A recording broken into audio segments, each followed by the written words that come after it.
once again, it's just past 12, and it's like, God damn it, I need the sleep. Like I've been dreaming so much. Last night, I dreamt, like I dreamt the prequel, the actual movie, and then like the spin-off series. Like I dreamed all of it. It's like when I woke up, it's like it felt like it'd been like 5 years. Uh, anyways, so first they said we will go to the sea, and I was like, I don't know much about the sea, but this is a mountain. There's only forest everywhere. I don't see no water. But we just went there first for lunch. So we went, but it was so cool with the trees, like these terraces. It was very, very awesome. I definitely think Sweden should do something similar when there's like a slope like that. I thought it was very, very nice.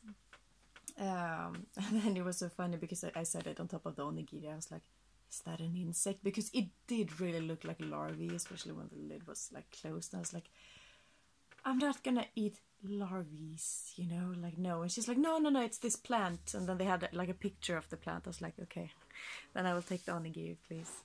And after that, we went to the Branco, the big swing, which is like a famous photo spot. And then we went to some other swings, as you could see.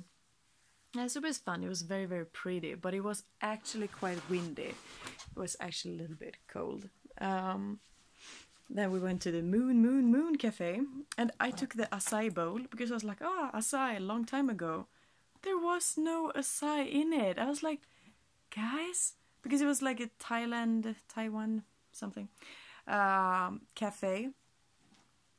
And I was like, are they ripping off the Japanese people? Because Japanese people don't know what acai is. Maybe they know what it is, but it's like, it was the weirdest dessert ever. But in a way, I'm not even unhappy about it. Because at least it wasn't some, boring sponge cake. But it was just so weird mix of things. We have the pearls, like the tapioca pearls, some kind of jelly, 2 goji berries, and then tofu. I was like, tofu? And the tofu was swimming in like syrup water. It's like, what is this? Nandeska. But yeah, it was interesting. So I'm still happy I took that one. Yeah, and then we went to the last place also by the water, so beautiful, such like paradise waters. And I said like, the sand, it's so white. And you know what the mother vad hon kontra med, vet ni vad hon sa? She was like, the beaches in Okinawa are even more beautiful. She's from Okinawa, so she was just had to. I thought it was funny. It's like, yeah, this is nice, but Okinawa. I thought that was cute. And the pudding was so great. I was so amazed by it. It was so good. And the funny thing is, because I thought about it all day, like, why was this so amazing, this little pudding? But it's because it was a dessert in Japan that did not taste like shit. Generally, their desserts, they are fine, they are okay, but they're not good. They are not tasty, like their desserts, they get a 5 out of 10. They don't get more.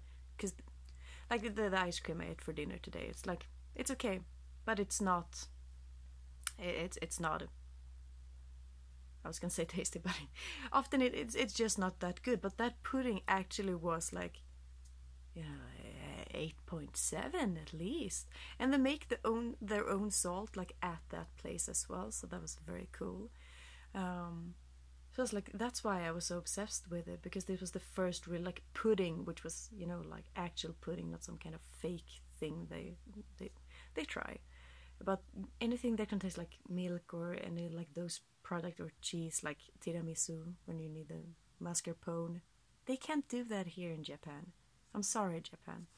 Anyways, and then we went back, and then I was gonna meet up with Kyoka, and she was one of the girls in my girl group, because I lived here, literally. Well, I lived downstairs, but I lived here for a month, and I went to school, and I was with this girl group who adopted me during that month, and Kyoka was the one that I was most friends with. The one who took most care of me, which is also funny because at that time she was first year in gymnasium and I was third year. So even though she was younger, she was still taking charge of the stupid gaijin, which is me. But they were also kind and so nice. So it's really happy. And we've been writing a little bit over the years, but it's like barely once a year, you know, not really having contact because I couldn't speak back then, so we didn't make any strong bond or anything. But it's like, my friend from Japan, so I still had her somewhere, you know, far back in contact. But then, of course, since I'm going here, meeting my host family, of course, I'm going to meet the only one I can call friend here. So we met today, and that was kind of the plan. Because I was like, yeah, I want to have the weekend free and to be able to do something with both the mother and the father since he works all day. Like, I woke up today at 7 and then I went down, like maybe we can eat breakfast together. He was gone. I was like, it's 7, why are you gone? Because he doesn't come home before 9. He does not come home before 9. It's like, what the fuck? Japanese people. They do work way too much. That stereotype is 100% true. It's even worse. Whatever you think, you know, they work much, it's worse. It's much worse. Anyways, so I was thinking, like, I want to do something with them on the weekend. And it's like, Kyoka is like, yeah, it's going to be nice to meet her, but maybe it will be really awkward because that's kind of how it was back in the day. Not because of her, but we couldn't really talk and communicate. But today it was so nice. So we actually planned a Sunday. Because first we planned to meet one entire day, but I changed it. And I was like, can you meet this weekend? So we were gonna meet Sunday as well. Yeah, because it was really nice. And I kind of got that feeling I got with those girls in Shinjuku? Harajuku? I'm confused now. But earlier when I was in Tokyo, just hanging out with person my age. It's so different. It's a different thing. And it was very, very nice. And she's a really good singer. But we'll come to that. So we ate dinner together. I've eaten so many disgusting things. It's like, yeah, I think this is an intestine again. It's just like, it's really good. And I was like, but you're this cute girl and you're so well dressed. How can you just eat intestine and pig feet like it's a normal thing? See, I can't even look at you while I say this. I have to look away because I don't know where to look. Like, what is this? And I tried it because I am in Japan. I'm here to try new things. And I can't say, before I have tried it. But I tried it. And then I said,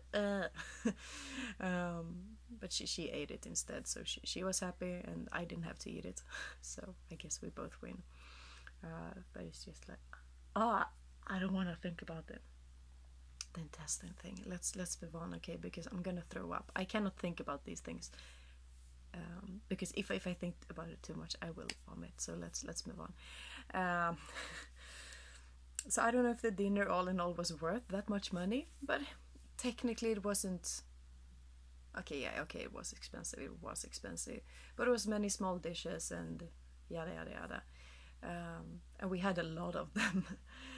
We could have skipped the last 2-3 basically. But no, but it was fine. And the other things was really nice. And like I said, I'm here to try new things as well.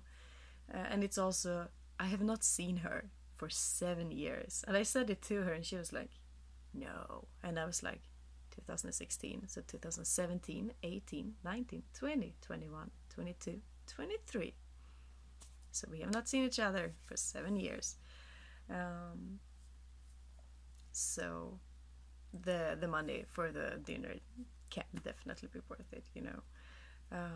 And then she said earlier, like during the dinner, like, my father wants to meet you. It's like, yeah, can you talk with him on the phone?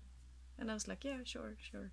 Like, of course, why not? I said, yeah, I can meet him. And she was like, just phone. And I was like, okay. But then she said that, my father wants to go karaoke. So we went and did karaoke together. So it was me, Kyoka's father, and her boss, Kyoka's boss. She works at a bank. So the 4 of us went to karaoke place. And this is what I really wanted to talk about. You're like, God damn it, I've been listening for 10 minutes. She will continue to talk. Yes, I will. But this is the best part. So No, but it was such a magical night. It was so awesome. Like her father's so awesome. But I think he would be very annoying to have him as my own father. But he's very nice to hang out with, if you know what I mean. That was super nice, and they had lots of English songs, so I could välja och vraka. You know, I could choose, except that I can't sing, so I kind of have to be very selective. But he was such a good singer, and Kyoka as well. I had no idea, but she's so tonsäker, tone sure is how we would say it in Swedish, but you know, like know how to go in the melody. It's very amazing. I was like, damn. Because even if she doesn't know, like even some English songs, even if she doesn't know the words properly, she has the melody, you know, just. So it was nice. It's always nice to be in the company of good singers. And they were like, oh, Sweden Jin, you know, Swedish person. So they thought it was very fun that I was there. And he was like touching my hair. He's like, oh, your hair, it's so long. How long have you been saving? No, but it was fun.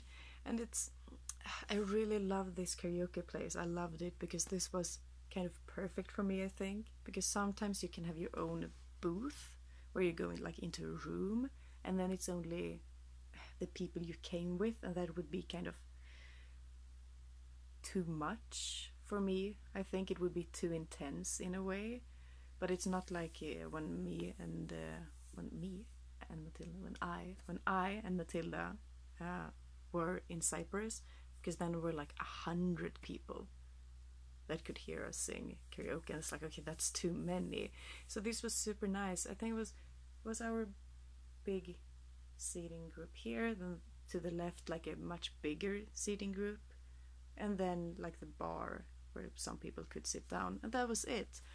So it's still, I think we were around 10-15 people-ish. People came and went while we were there, but 10-15 people, it's like, yeah, it's kind of a crowd, so you still get this party feeling, and everyone is clapping and cheering you on, you know, when different people sing, and especially me, the gaijin. But it's not too big, but it's not too small for it to be awkward for me. So I really liked it. And then they actually went around and gave, because they have like a 3-year anniversary, so I got this little thing. I don't know what it is. I suppose it's chocolate, but it's kind of pretty, and I don't want to open it. I just want to keep it like that, have it in the bookshelf or something as a memory. But one day when I'm hungry, I'm gonna open it, and there's gonna be chocolate inside probably. No, but what I wanted to come to, and what I really wanted to say, was I watched a video. This is not what I want to say, but this will lead us to the point. I watched Dogen, and he had like a funny video about why do you come to Japan, or why do you stay in Japan, or why do people come to Japan, whatever it was. And then he was kind of making a joke, you know, making everything super complex, like, yeah, and then he just boiled it down in the end, and just like, I don't know anymore. But what he talked about was that even if it's like anime or it's karate or whatever it is with Japan, but that people find something that really fascinate them about Japan, and that they feel some sort of magic, and that many people want to go to Japan and live in Japan. Not necessarily live, but they want to go here to just feel that magic that they felt when they came into contact with anime, let's say, or karate, or whatever it is, like this idea kind of that you have of Japan, and that magicness you feel. And I really thought about it because it stuck with me. I've been thinking about it on and off for a week now, but I think he's very right, because sometimes when I watch anime, or sometimes like every time I watch anime, I do kind of get this a little bit magical feeling at times, and I don't get that from watching anything else. I don't get it from watching other movies. It can still be a good movie, but not really that magical feeling, or the same. I did practice karate for many years, and I think he's so right in what he said. And this night is probably going to be one of the ones I really remember, that will really stand out, because it was really a magical evening, because it was so awesome to go into the karaoke place, because karaoke in Japan, it's such a Japanese thing, it's such a Japanese thing. And I sang a little bit with Max, but this is at an actual karaoke place, in good company, some drinks, lots of snacks, and just everyone being friendly. And then when I sang Piano Man, another one was like, "Oh, Piano Man!" I was like, "Oh, you know it." And he was like super excited. So like no one else cared because it was an English song, but he was like digging along. I was like, "Thank you, random Japanese guy. I love you." And then my table was supportive, of course. But like I said, it's such a Japanese thing. You come in there and it's just like, yeah, this is like what I have seen in the movie. This is what I have seen in Yakuza 0. Like, you really get the feeling you can, like you've seen in movies or anime and games. It's like, yeah, but this is it. And I actually said it to them when we walked back, that yeah, you've seen it on TV, you've seen it in anime, but this is reality. It's happening actually right here, right now. And seeing karaoke and the Japanese music, and I know, the new soundtrack to my life. No, and then like they're smoking inside. So I've seen it at other restaurants too, and for me it's a positive thing, because sometimes it depends on my mood, but sometimes I like the smell of smoke. It's kind of nice in a way, and today is such a day, and it's so stupid because it makes me feel so nostalgic. Like, nostalgia, people smoking inside, svunna tider, like way back in the day, and when everything was just better and happier world, which is funny because I didn't even live back then when smoking inside was a thing, so I'm nostalgic for a period I have never experienced, but because you've seen in movies and things like that, and in games. So it's just so awesome, It was like someone was just sprinkling, magic over this evening, and that's what I really wanted to come to. And I really think Dogen was right when he said that, that people come here to just experience a bit of that magic that they felt. And then I got a hair tie from Kyoka as a gift, and then I also got this cute little rabbit. And it's funny because the entire day I was like, I will not forget her present, I will not forget her present, I will not forget her present. Guess what I did? I forgot her present. But I will give it to her on Sunday, so that's also good that we will meet up again. But yeah, that was today. It's crazy to think I went up at 7 and it's past 12 now. Oh god, this has been 18 minutes. So it's like 12:30 now, almost. Yeah. So it's been such a long day. It's crazy to think about how much I've done today. It's like, was it this morning we went to that forest? And it's like, yeah. But it's been really fun, and this karaoke thing at the end was just like a huge cherry on top. So that was super awesome. Yeah. Bye.